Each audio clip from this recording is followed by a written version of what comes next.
Okay, great. So thanks everyone for being here. It's a busy week. You're either doing a mid-review or working on one. So it's great that you can make time. To our colleagues in WKU, good morning. And if you're still asleep, eventually you will see this, and I'm sure you will enjoy it just as much as we will.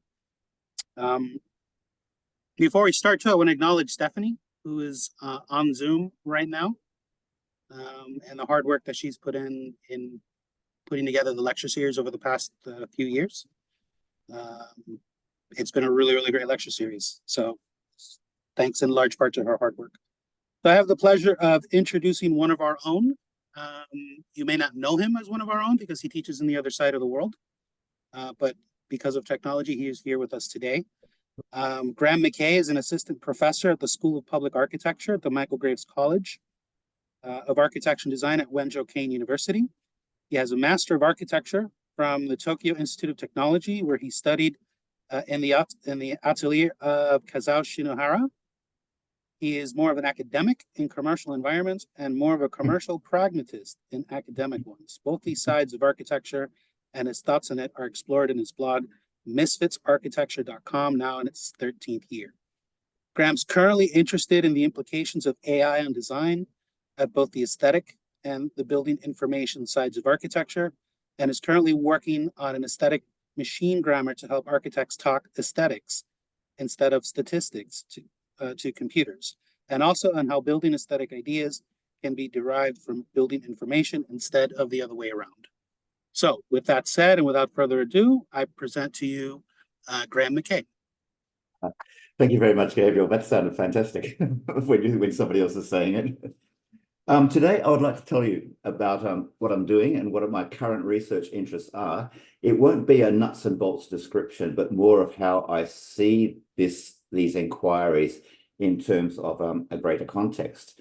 I have a bit of a roundabout introduction, which I'll just get started with now. Now, this building, it's an idea for a building, really. I had it many years ago when I was still living in London, I think. I just thought it'd be cool to have a building with balconies that could act as passive shading, and also create a pattern on the building that acts like a kind of sundial, telling you not just the time, but also the season as well.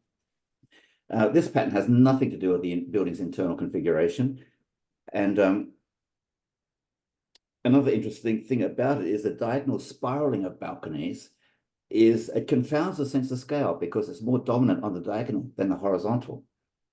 And this makes the building appear more monumental than it really is. So in this rough study, the identical balconies are equally spaced, but slightly displaced on each successive floor. And this generates an interference pattern on the edges, which reminds me of that 1920s definition of beauty of being some kind of balance between complexity and disorder. Now, I didn't think about, this isn't an original idea. I first thought about the optical effects of curved buildings when I was living in London, and the building on the left here is the now derelict Unisys building. When you see this from a distant passing train, there's a constant gap maintained between two buildings, and the buildings appear to be rotating, with one end shrinking while the other end of the other building is elongating. Now, on the right-hand side, you'll see how I applied this idea to a very low-key building on a very prominent site in Rochester, above, of all things, Rochester Cathedral and Rochester Castle. It wasn't the place where you could have any kind of dominating building. But the train into Rochester, it's spectacular as it crosses the river and goes in a circle around this tiny hill. So although the municipality was initially supportive of the idea, to everybody's surprise, English Heritage was horrified that anything would happen on this hill, where there's already quite an ugly building. So they made that entire site, including the ugly building, into a national monument, which meant it couldn't be disturbed. So you need a heart of stone to be an architect, really. And after that, what happened? Nothing happened after that, really. That's the site on the left, top left. It was a site of Fort Pitt, which was built when people thought that Napoleon, of all people, would be invading. Anyway, it's this is all a bit of a diversion, but my proposal would have kept the top of the hill empty and also would have generated a weird turning effect when seen from the London train on its way into Rochester. Now, jumping around here, about sun control, that idea for the sundial building, it was still latent in my mind when I moved to Dubai, where it's a little known fact that for a few days, either side of the summer solstice, the sun is directly above, which means any kind of vertical sun screening like this outside Jean Nouvel's Abu Dhabi Louvre is totally useless. And sorry, one more piece of information I must give you. This building here is built in 1974, I think. It's along what was to become the main road between Dubai and Abu Dhabi. All these buildings still exist, but this particular building, the Toyota building as known as, has a special place in the hearts of many Emirati. So now I'm at the University of Sharjah, and I use that site as the site for a teaching project for my third-year students. The building has lost its white paint now and is now very visible from all four directions at this interchange called Interchange 2. It's surrounded by buildings between 40 and 60 stories, basically. Now, my challenge, I set the students, was design a building which is not necessarily monumental, but for this site. It's going to be 20 to 25 stories max. Next, I did the project, just as a demonstration for the students. And here's my spiraling balconies idea. I was spiraling the apartments around the building too, so they could be swapped and distributed in any way, which was provided the most profit, basically. And let's see. I think it was a successful project. It was certainly one of my more successful models. Scale was duly confounded, and teaching and learning objectives met. And in addition, there was also the camouflage on the building and the irregular placement and spacing of windows, which also served to confound the scale. So if this had been an actual project, the construction and the detailed drawings would have been created using building BIM primitives that were loosely assigned at the design stage, but became increasingly fixed. The consultants would then use them for their own drawings, possibly even converting all that information into some other more dedicated and specialized program. Here's a couple of views of what the final building would have looked like. The one on the right shows it next to the 60-story Al Wasl Tower by UN Studio. It's completed now. And this is just the general panorama.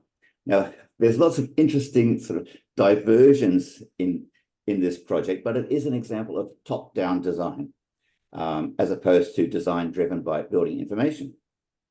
I made the problem very easy for myself by already having one I made earlier. The idea for the building had little to do with planning, structure, or services. The only physical context was one of other buildings and a road. And in that sense, I think it was a good call, because I decided that this idea could work on this site. Now, my goal here was to give a 20-story building the presence of one 3 or 4 times larger. And, there are plenty of those nearby. I think it's okay. Additionally, because of the abundance of roads and curved flyovers, there's a weird rotating effect which would become evident. Now, I've been talking about that. Here's what it looks like.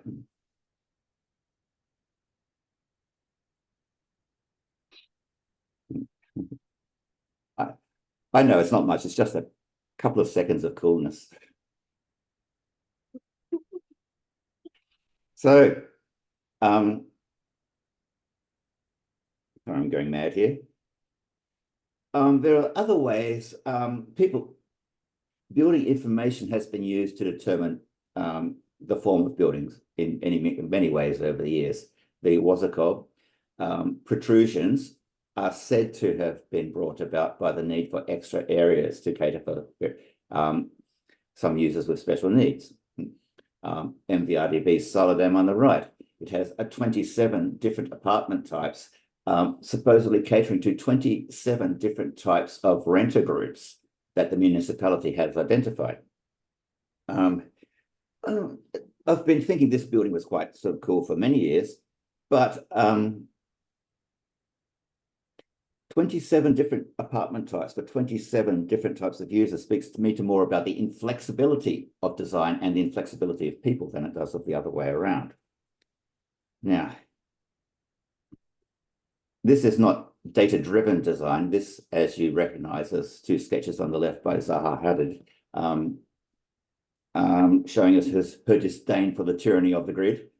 And on the right is Mr. Patrick Schumacher doing the same thing. We don't care so much these days about the difference between parametric design and algorithmic design. We kind of conflated the two and think of them both in the same way. Although I think these days algorithmic design seems to have more of a sense of purpose about it.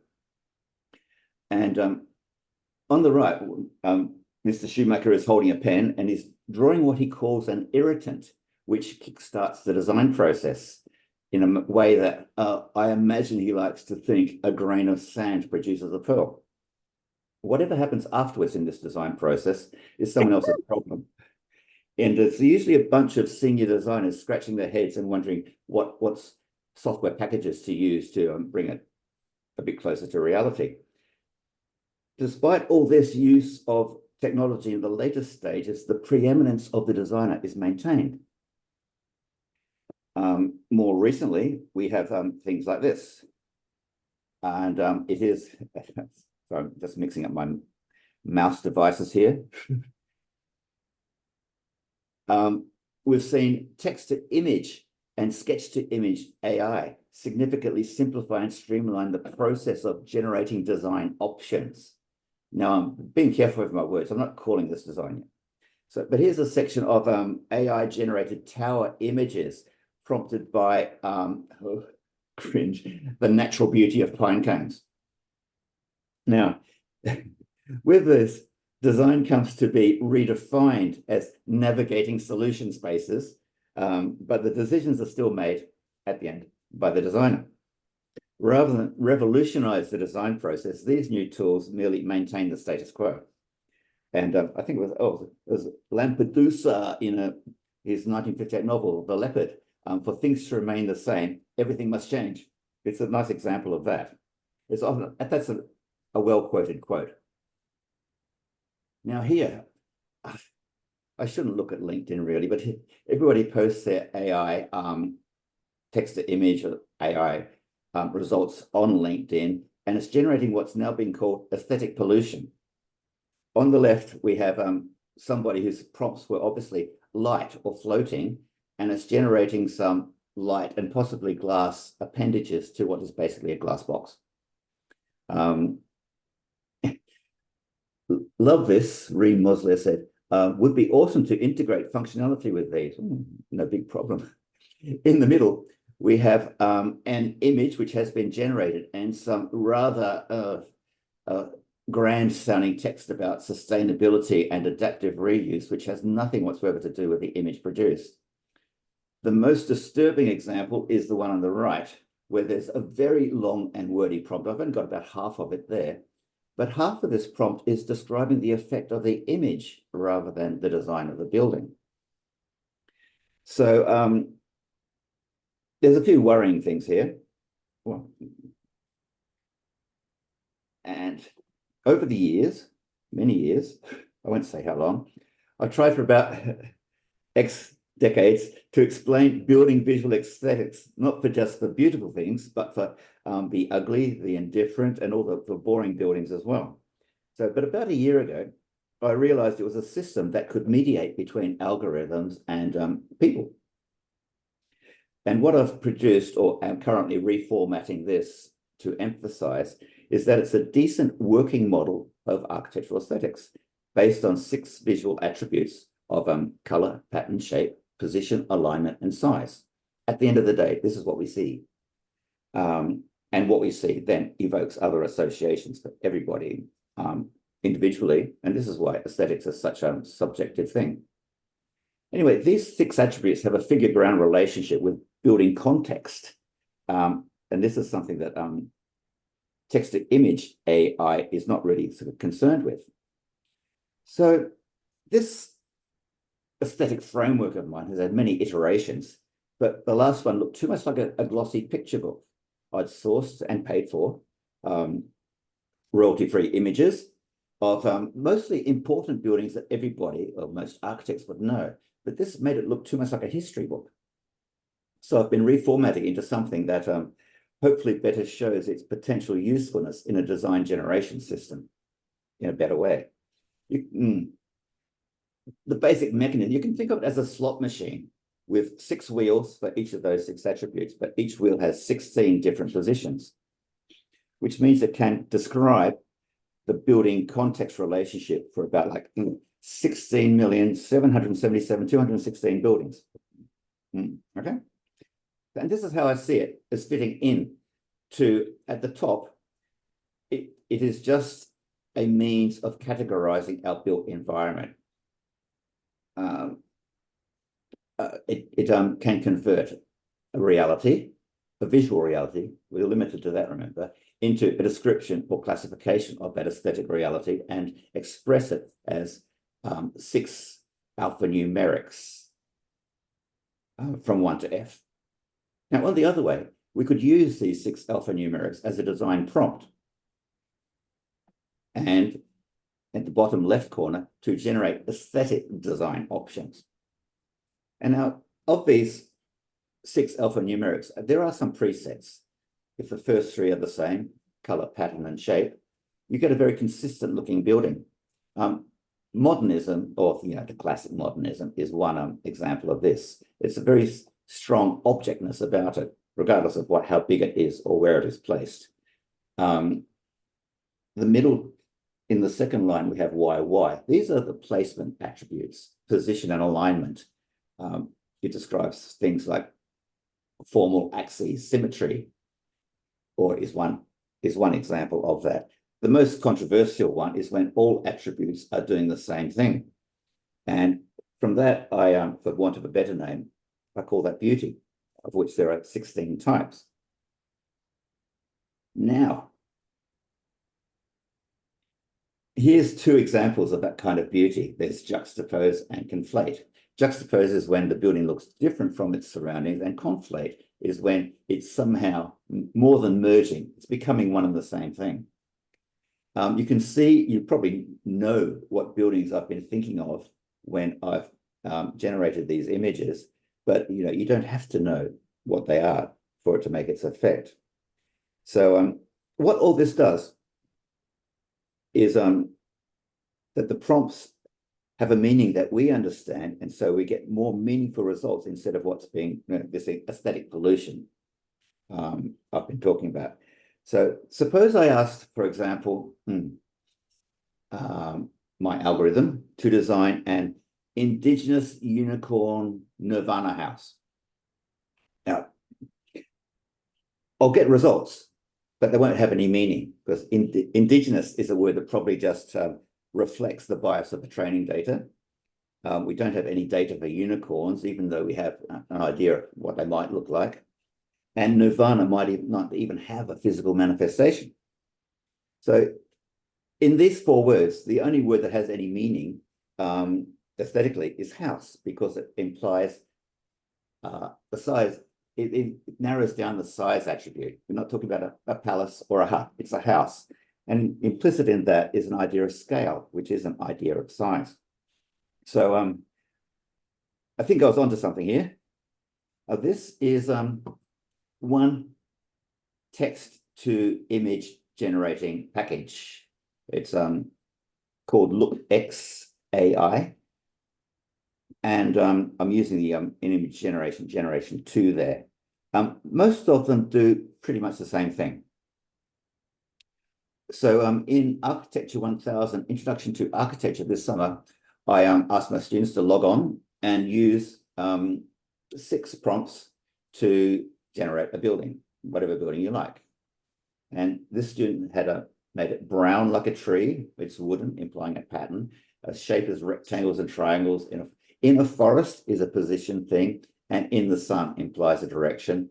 Her last prompt, the bridge between nature and man, was a bit metaphorical, so that's not going to be understood. And it's been understood, but only literally here. So that was the weakest one. It's not a word. It hasn't been interpreted in how it was meant. This next example was perhaps the clearest. It's the 6 attributes are there. It's white, it's smooth, it's round, it's small, it faces the lake, it's behind it is a forest. So this is successful in that it's able to, if this is indeed what the student wanted, it's great. We've greatly reduced the amount of computing time required to do this, and probably incidentally, although nobody's caring about it, the amount of energy that gets burned to do all this. Now, the same company also has the building information-based package, which is called XCool, and which actually came first. It does lots of things.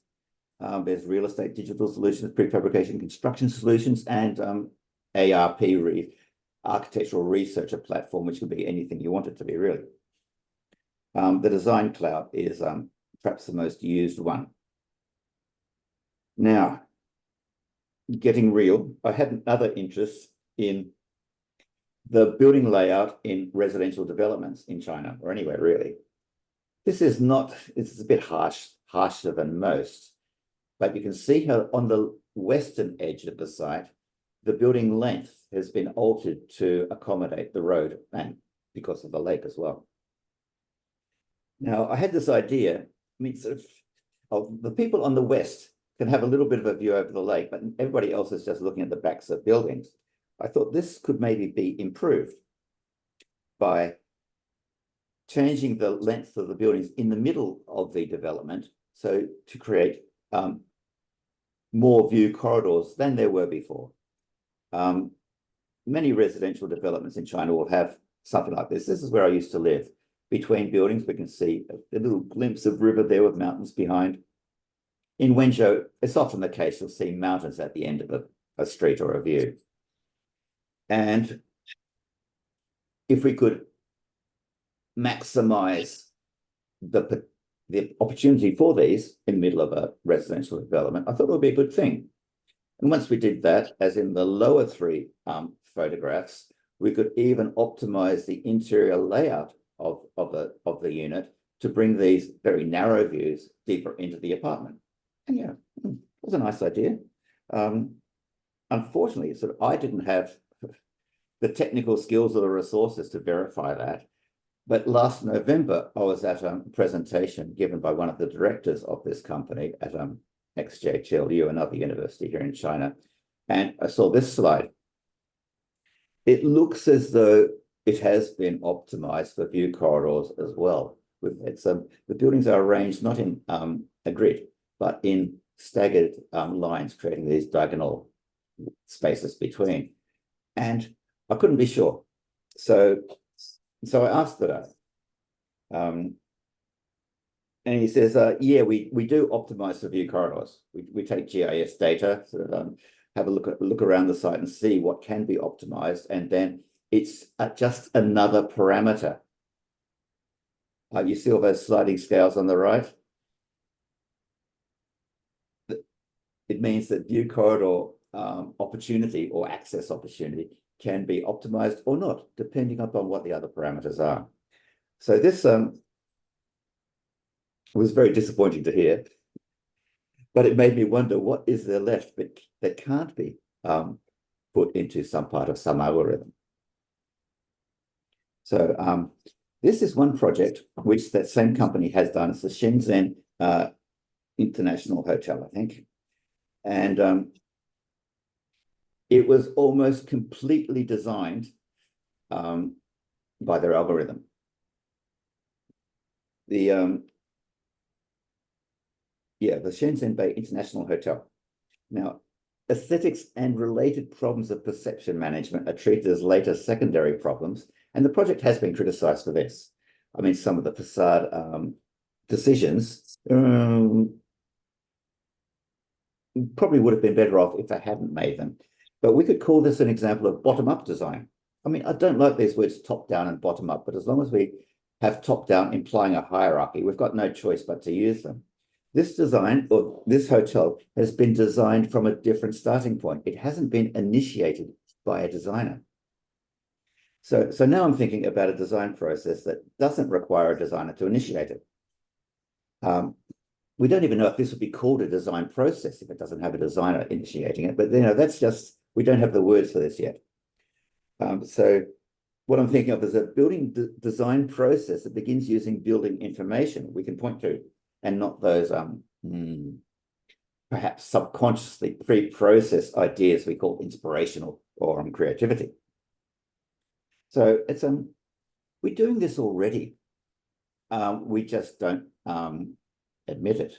On the left, we have a building massing study performed by an architect. It's for some sort of large commercial retail development, and it's been maximized for development gain. Now, this gets sent off to the visualizers, who return something which people can understand. And this is just perception management. So we have these two stages of a design process, but this one has been initiated by building information. I mean, often we even teach students to design buildings like this. Show us your massing model. Will your building fit in? Next, what about your elevations?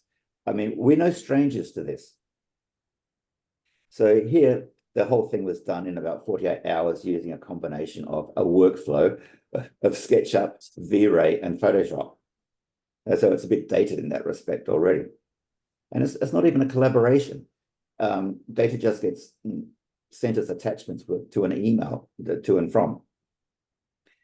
So this is fast turnaround and possibly, most likely, speculative work that was mostly automatic anyway. And this is exactly what AI is currently said to be enabling us to do now, only faster. So back to this thing about what can't be incorporated into some algorithm. This is my my file structure of my architectural career, and it's a little bit scary, but you just have to organize these things. Earlier, when I started, I was talking about the 2019-20 Toyota Building 3, and I just went back to 2011 to, again, a third-year project for, again, a tower in Dubai. I know sort of architectural priorities and concerns have moved on beyond towers in Dubai, but hey, it was a teaching project. This rather handsome building, the grey-green one, is Rolex Tower by Skidmore, Owens and Merrill. It's a mixed-use tower with the first 30 or so floors being office space and the 30 or so above being residential. It looks like this inside. On the 31st level or so, there are like huge transfer beams, which shrink the building from the back because the residential part of the building doesn't require such a large depth. Now, this is a basic design decision, and it was partially, if not about like 80%, responsible for the shape and the form of the building and the impression it makes. Reducing the depth of the building from the rear gives the building an impressive frontality. And the void, I'll just show you that void again. That void again. It slightly anthropomorphizes the building. There's lots of other clever things happening here, like the residential core on the left stays pretty much the same, but the office one just gets eaten away as the building rises. So the floor area is maximized. Now, this was my teaching example. Instead of reducing the width, the depth of the building from the back, I cut off the corners. I don't think I've reduced the area by as much as SOM did in theirs, but I like the way the corners, the living rooms and the dining rooms are on the corners of the buildings because the view up and down Sheikh Zayed Road is far more interesting than the view across it. Again, I've used a modular planning system so that the studio in a one-bedroom apartment takes up the same area as a two-bedroom apartment, which means they can be sort of shuffled around the building according to which view is best at which level, in which direction at any given time. And oh, here's the view up and down. You can see Rolex Tower in the middle of the view on the left. So it is a fascinating, mighty street for all its environmental horrors. So because I cut off the corners of the building, it seemed to me, especially when next to Rolex Tower, to give the building hips. And from this, which I didn't anticipate actually, I started to think of these buildings as like the king and queen on a chessboard, dominating the chessboard actually. And that led to other design decisions, which strengthened that association. I made my building a bit shorter, size attribute. I exposed structure as a bit of decoration, ornament. That's a pattern attribute. And I made it rose pink to complement the green of the other building. So there's a color thing, but these are all poetic decisions, if you like, and we're still a long way of being given a selection of these to choose from. Now, these poetic decisions are all prompted by the structural decision I made earlier. Now, there's always been a gap between development gain in the sense of maximizing the building volume, buildable volume, and perception management in the sense of making the thing look nice. Mostly the two are separate. But in this case, floor area optimization and external appearance are linked. So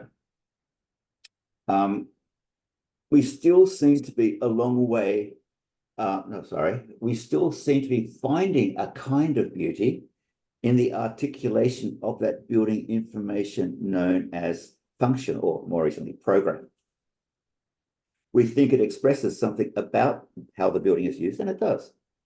The building is not some alien container, which could be a different kind of beauty, but expressing the internal workings of a life, it hints at, it hints at an inner life and workings. Let's see. Oh, sorry, that's not right.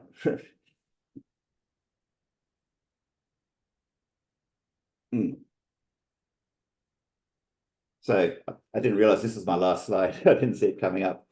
So the link between building information and building aesthetics is already there in these cases, but we've never been able to isolate it and explain it. So once we can do that, we can link building information algorithms to ones that can extract and offer aesthetic options. This is my last sentence, and it's just that I believe that this would more closely approximate how design actually works than the AI processes we have now. So that was the end. Thank you.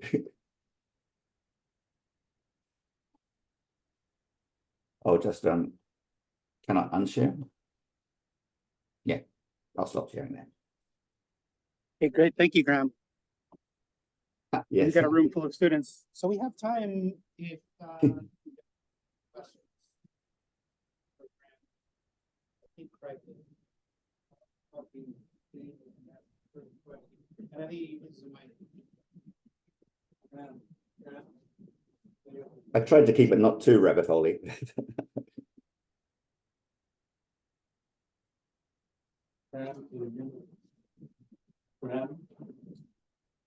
Yes. Okay. It's very kind. Thank you very much for, I think, the beginning of these discussions of AI. And I guess my question is, since you've wandered into it, and maybe you would like to again answer some of that, how do you see AI getting better at aesthetics and all of the things that you found? It seems like you found mostly the limitations, and I'm wondering, especially for our students, 10 years out, or so, how you maybe think based on your first research with it, its development happening. Um, what I think is, sorry, this is just we're using different mics now, so just sound check. I think our biggest problem is that we don't really know how architectural aesthetics works anyway. We don't even have a working model. As attempts to describe architectural aesthetics in terms of languages have been many over the centuries, but there are also limits to thinking of it as a language. What I essentially did there was just limit the number of words we can use. So to limit the number of words we can use, to those which have meaning for visual aesthetics. I think this is a huge simplification of a process. But even the first part with the machine grammar, that's still sustaining the idea of an architect or designer at the top of a hierarchy as the building design initiator. If we're going to have AI, and we are, it's as inevitable as driverless cars and flat screen TVs, we might as well have one which is more useful and that more closely approximates how we imagine design anyway. We can't keep redefining design every time we have a new tool. I can imagine like when tracing papers invented design, suddenly became about layering. Now it's about like navigating solution spaces. And so I'd like to sort of keep something constant to what we know, not in a kind of reactionary sense, I hope. The last thing which I mentioned in that PowerPoint about using some kind of building information, it probably doesn't have to be structural, inherent in the structure of that building information to generate design possibilities is probably, I think, preferable than the trial and error statistically driven process we have now. So I hope to see it, but I'm trying. As much as I can, I'm talking directly to industry about this. It's not the kind, it's all happening so quickly. It's not, there are research papers, but I'd rather get quicker answers from asking people in the industry, is how I'm going about this. If you have any questions, or if I didn't understand your question, please just get in touch with me and let's talk about this some more. Thank you, Graham. Any other questions? Gabe, it's David. Okay. Hello, Hi. David. Hi. Good You're morning. not the only one getting up early in Wenzhou today, okay? Nice to see you. Thanks for a great provocative lecture. Well done technically as well. Just the choice of images, all of that I think is really telling and helpful in this.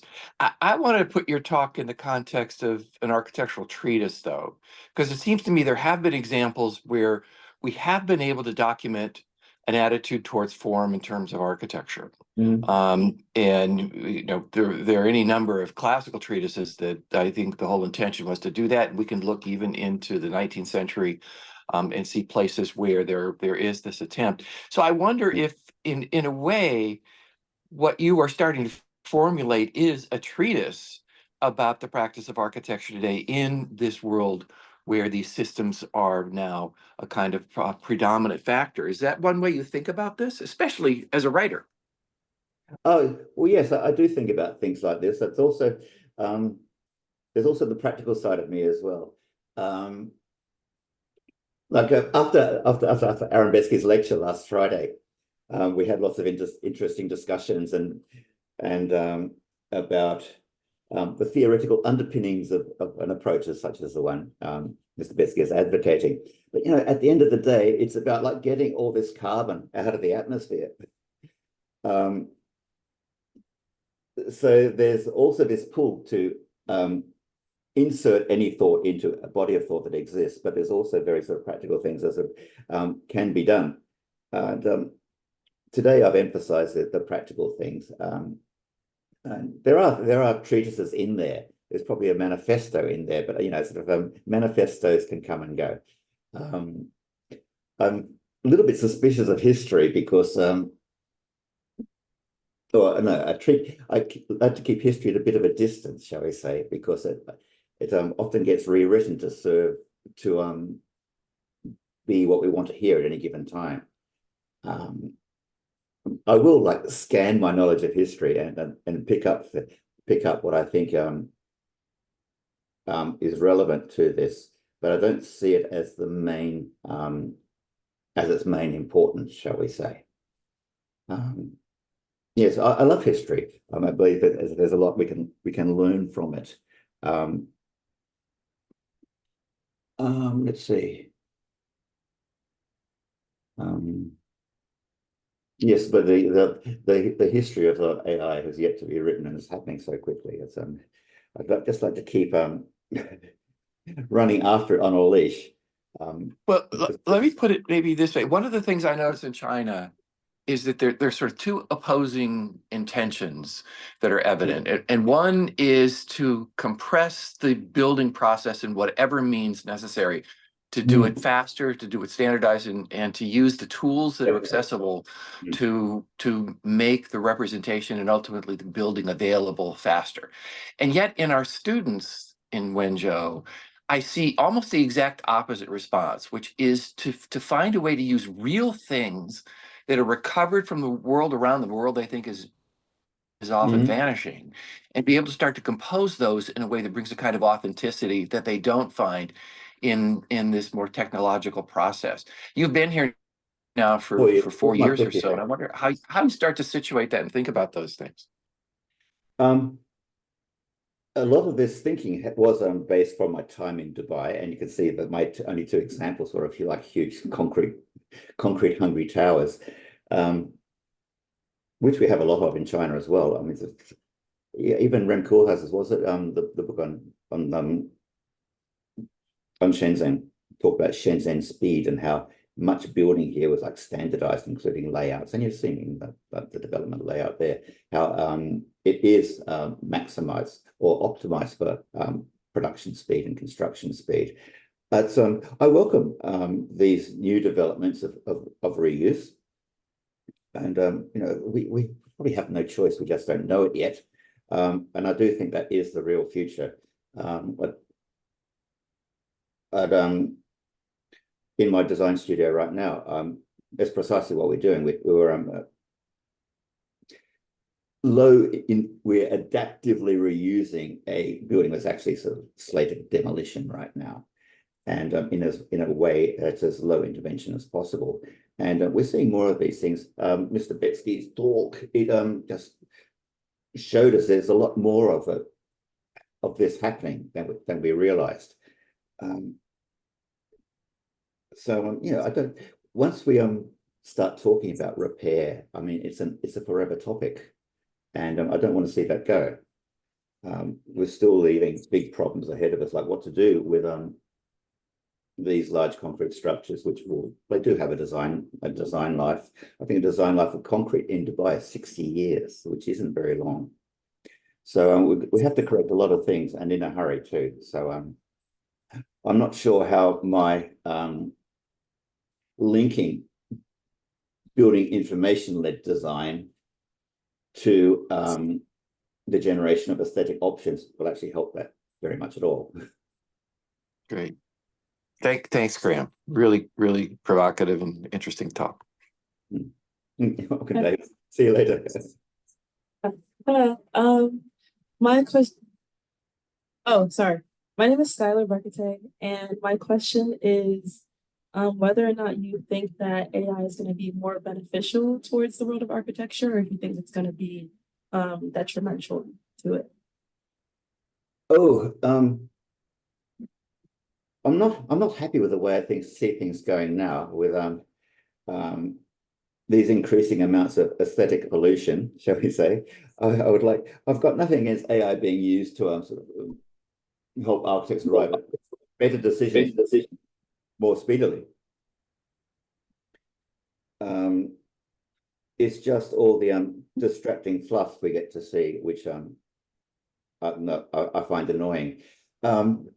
We AI will develop in the ways which there is a market for. Suppose at the design stage, suppose we're all using some sort of BIM program, and we're placing primitives such as walls and windows and things in various positions. It's not impossible, if we wanted it, to have real-time feedback on the budgetary or environmental or carbon consequences of those decisions we're making as we're making them. We don't have that. Nobody's wanted that. It would require some global database of materials, their composition, their environmental cost for any given place in the world, or if we had to import, it would include the transportation and emissions cost of getting that material to where you wanted it. There's no demand for anything like that. So, but this is a way that raw computational power could lead to a better world, but we're not getting that. There's no interest in even providing that. We're not even talking about artificial intelligence. There's a bit of a bandwagon effect.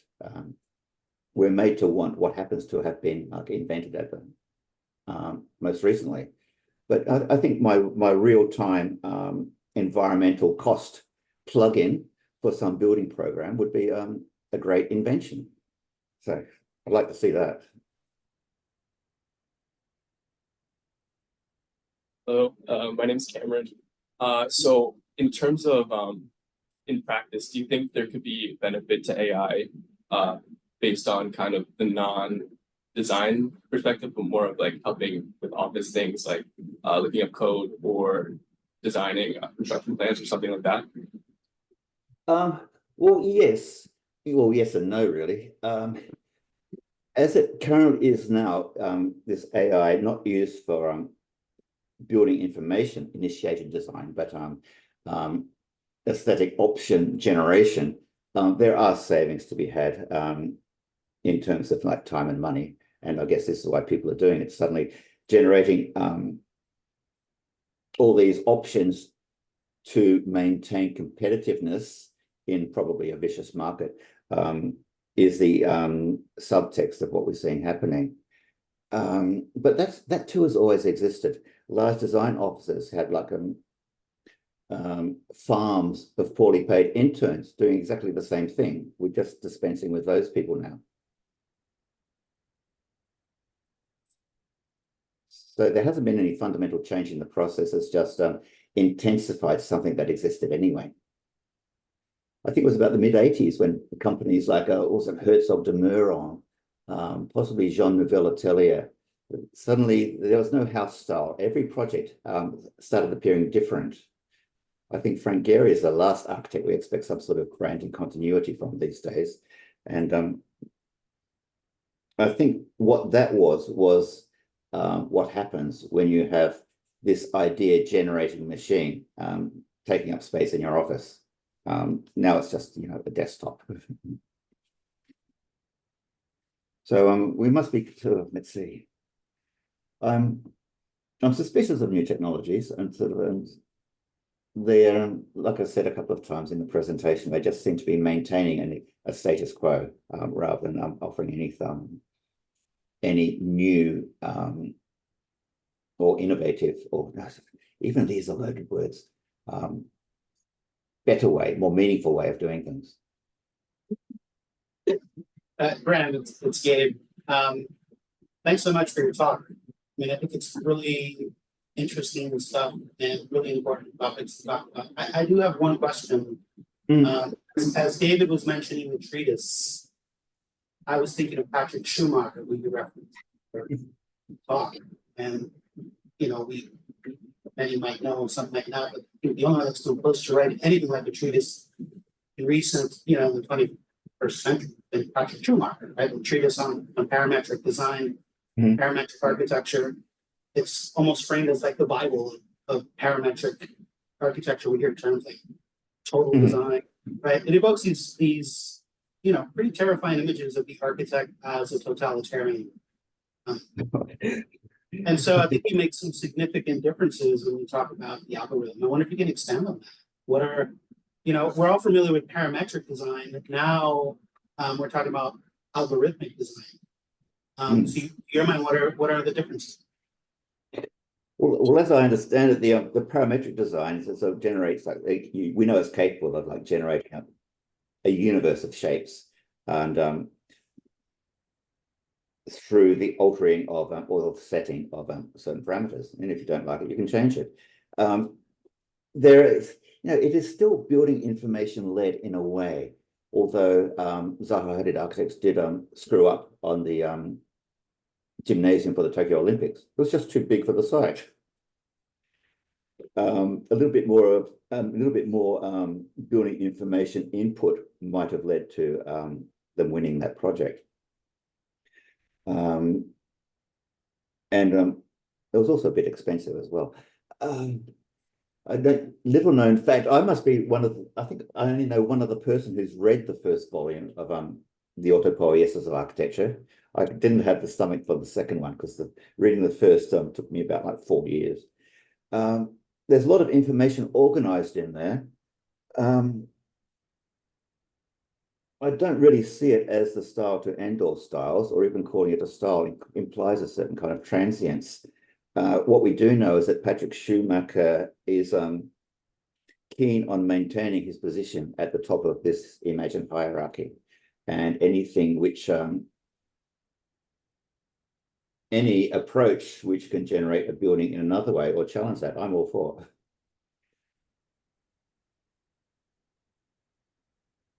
I mean, so I'll be a bit sorry to see my architectural education sort of led me to think that I'd be the initiator of a design process, but I'm not sorry to see that might not necessarily be the case. If I Yeah, I think it does. can I build off that? Yeah. One key component also the difference between algorithmic versus parametric is that parametric design relies on parameters and you're usually changing one element. Algorithmic design or generative design is automatically creating iterations based on a set of rules. So one is thriving towards like multiple copies or multiple kind of versions of different ways the rules will manifest itself, versus parametric, it's more specific to, let's say, like an opening in a facade system and how you can change the size of those things. So one's based on rules and one's based on parameters, which sound very similar, but end up being very different in kind of these digital terms. The way Patrick Shoemaker presents it is that sort of parametric, or the way I receive it or understand it, is that parametric is top down and algorithmic is bottom up, which is obviously not as good. We also have like genetic algorithms too, which converge on what hopefully a right solution. But it's as a field, it's still a bit of a mess, and people are still jostling for positions. I see. Mr. Charles Liu of XCool/LookX, he admits that they are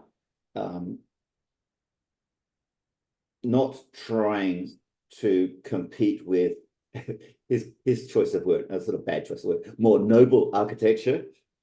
Is just trying to get buildings or building developments done in a sort of more rational and low energy way, not energy conservation way, but with less machinery to get them there.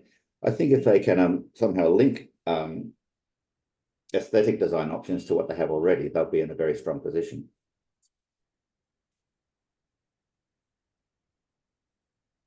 Okay, Graham, thank you very much. Your talk is well received and very much appreciated. Thank you. I think the sun is well up now. Graham. Thank you, Graham. Thank you for waking up so early. It's fine. The day has begun now. Thanks a lot. Thanks for being here.